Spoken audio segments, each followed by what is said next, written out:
मित्रों, तंत्र की साधना करना तलवार की धार पर चलने के समान है। कुलारवन तंत्र का कथन है कि कृपाण की तीक्ष्ण धार पर तो चला जा सकता है, व्याघ्र को गले लगाया जा सकता है, फणिधर नाग के फन पर वार किया जा सकता है, किंतु तंत्र की साधना इन सबसे कठिन है। हालांकि तंत्र विद्या कोई गंदी या अनिष्टकारी विद्या नहीं है, लेकिन साधक तंत्र विद्या का प्रयोग जिस प्रकार करता है, यह विद्या उसी प्रकार कार्य करती है।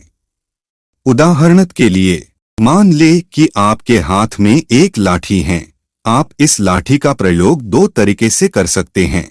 पहला यह कि आप इस लाठी से किसी का भी रक्षा कर सकते हैं, और अगर आप चाहे तो इसी लाठी से किसी व्यक्ति को क्षति भी पहुंचा सकते हैं। यह आपके ऊपर निर्भर करता है कि आप लाठी का प्रयोग किस तरीके से करते हैं। मित्रों, रुद्रामल तंत्र कहता है कि तंत्र की साधना करने से साधक को भोग और मोक्ष दोनों करतलगत हो जाते हैं। भोगश्च मोक्षश्च करस्थ एवं तांत्रिक साधना में वैराग्य या संन्यास लेकर घर गृहस्थी छोड़ने की आवश्यकता नहीं है। गृहस्थाश्रम में रहते हुए साधक साधना का चरम लक्ष्य मोक्ष प्राप्त कर सकता है। तांत्रिक साधना का पथ बहुत ही अगम, दुरूह और कंटकाकीर्ण है। इस अगम पथ को सुगम बनाने के लिए तंत्र साधना में सद्गुरु की प्रधानता स्वीकार की गई है। तंत्र की साधना अमृत का अनुसंधान करती है और सद्गुरु साधक को अनुसंधान की प्रक्रिया बताता है। उसका निर्देशन प्राप्त कर साधक स्वयं शिव बना जाता है। तांत्रिक साधना में वर्ण भेद आदि कुछ भी नहीं है। यह सभी जातियों के लिए उपलब्ध हैं। सभी मनुष्य एक परम शक्ति माँ की संतान हैं। न कोई ऊंचा है, न कोई नीच है। प्रत्येक व्यक्ति को तंत्र शास्त्र का अध्ययन करने और तांत्रिक साधना करने की पूरी स्वतंत्रता है। इतनी उदारता और इतना अधिकार प्राप्त होने पर भी तांत्रिक साधना में दक्ष साधकों की बहुत कमी रहती है।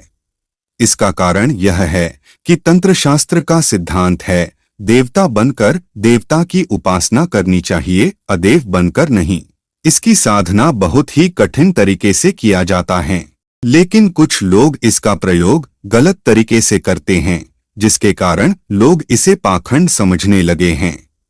मित्रों, कहा जाता है कि देव एवं यजेत देवं व नादेवो देव मर्चेत।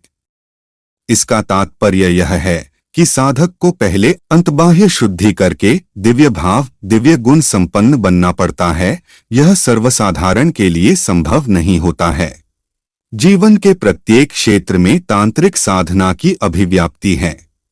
यह केवल व्यक्तिगत लाभ के लिए नहीं, बल्कि समाज, राष्ट्र और पूरे विश्व के लिए लक्ष्य रखती है।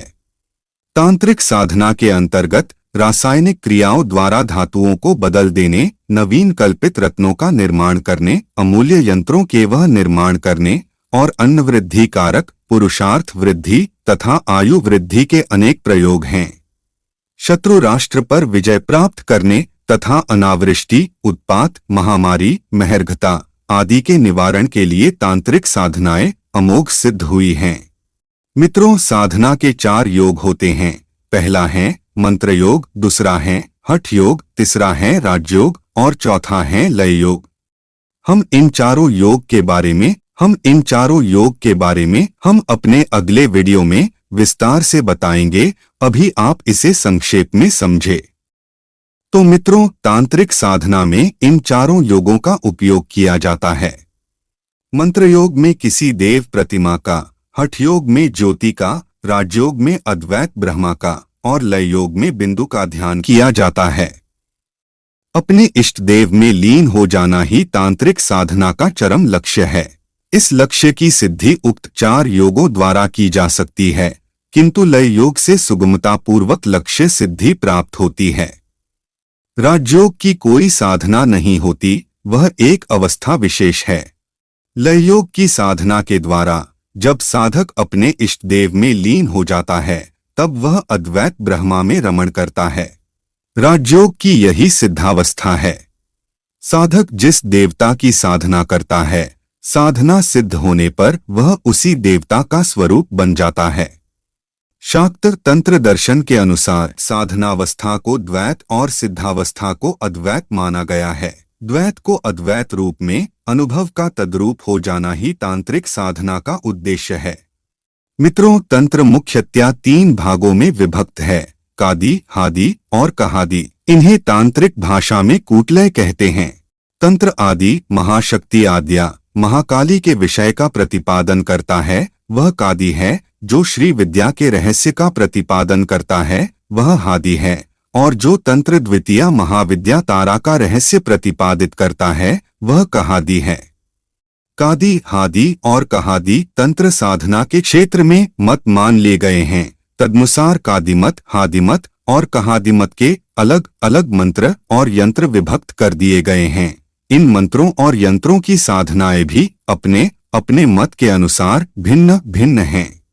लेकिन जैसे कादिमत यानी महाकाली से संबंधित यंत्र केवल शक्ति त्रिकोण का मिश्रण इन यंत्रों की रचना में होता है। मित्रों, संप्रदाय भेद से तांत्रिक साधना शैव, शाक्त, वैष्णव, सौर और गाणपत्य भेद से 5 प्रकार की है। शिव की साधना करने वाला संप्रदाय को शैव, सूर्य की साधना करने वाला संप्रदाय को सौर और गणपति की साधना करने वाला संप्रदाय को गाणपत्य कहा गया है। तंत्रों में संप्रदाय भेद, आमनाय भेद, महाविद्या भेद होने से विभिन्न तंत्र शास्त्र और विभिन्न तांत्रिक साधनाएं हैं। इन शास्त्रों ग्रंथों की गणना संभव नहीं है। शाक्त संप्रदाय में ही ज्ञात ग्रंथ उपलब्ध तांत्रिक सामग्री सैकड़ों हजारों की संख्या से अधिक हैं। कालपर्याय मार्ग से शाक्त तंत्र 64 हैं, उपतंत्र 321 हैं, संहिताएं 30 हैं, चूड़ामणि 100 हैं, अर्णव 9 हैं, यामल 8 हैं। इनके अतिरिक्त डामर तंत्र, उड्डामर तंत्र, कक्षपुटी तंत्र, विभीषणी तंत्र, उद्यालाप तंत्र आदि हजारों लाखों की संख्या में हैं। यदि यह कहा जाए कि तंत्र शास्त्र किनारा रहित सागर है, तो इसमें किसी भी प्रकार की कोई संशय नहीं है। मित्रों, तंत्र शास्त्र एक बहुत बड़ा विषय है। इसका न कोई आदि है और न ही कोई अंत।